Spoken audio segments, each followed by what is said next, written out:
Hi! Magandang buhay! Welcome sa aking unang araw na mararanasan ang Brigada Eskwela as public school teacher. Bago ang lahat, nagkaroon muna kami ng motorcade parade kasama ang mga volunteer na estudyante, ng mga kababaihan, mga kaguruan at iba pang sumusuporta. Talaga namang kahit rain or shine ay tuloy pa rin ang parada. Excited na rin naman kasi lahat na buksan ang unang araw ng Brigada Eskwela. Kaya nga at nauli ako sa parada. Yung mga bagay din kasing dapat tapusin at ihanda bago kami magsimula sa maikling programa. Kaya naman kahit anong edit ko dito sa video na to para maisingit ang sarili ko ay hindi nyo talaga ako makikita. At kahit gustuin ko man ay talaga namang napaghulihan na tayo. Yung tipong pabalik na sila, ako'y papunta pa lang.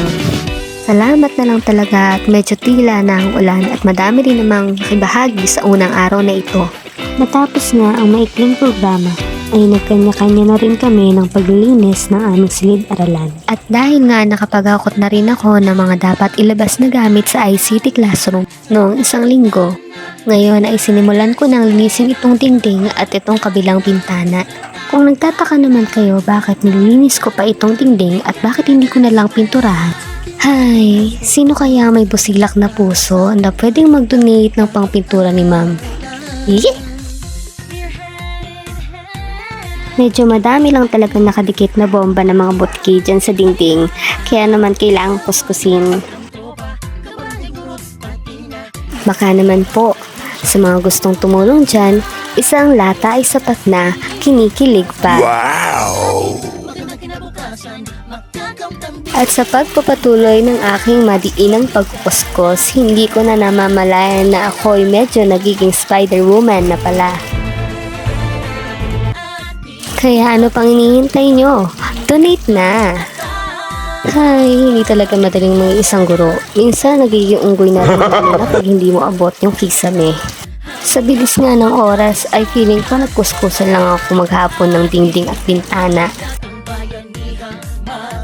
At sa aking pagpupatuloy ay nagpatuloy hanggang sa matapos na ang buhay na ito ay ang kalbaryo ay ang linisin na ito.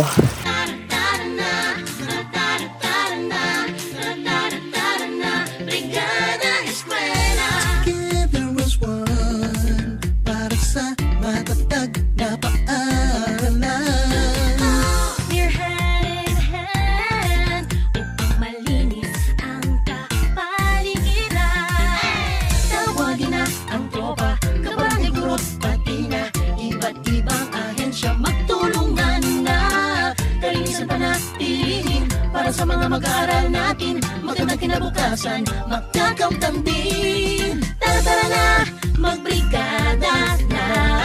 Tara-tara na, halina't magkaisa.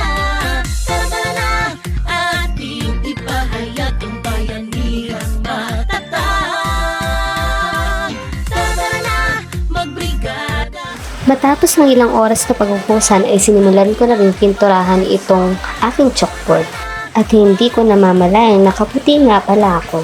Kaya na nga at nakakita ako ng bakas at napaisip ako kung itutuloy ko pa ba o hindi ang pagpipintura. Sa ilang sandali lamang ay tinuloy ko pa rin naman. Ganon talaga ang pagpipintura, parang buhay, the struggle is real. Ang motivation ko na lang talaga dyan para magpatuloy ay yung ako lang din naman ang naglalaba kaya okay lang. Wala namang ibang labanderang magagalit sa akin kundi si self lang. Sayang din naman kasi ang oras kung ititigil ko pa at ipagpapabukas pa. Hindi ko na nga namalayan na uwian na pala kaya medyo pinilisan ko na rin.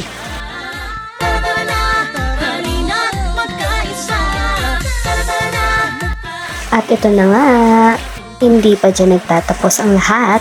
Itutuloy pa natin sa mga susunod pang mga araw. Hanggang dito na lang muna. Paalam!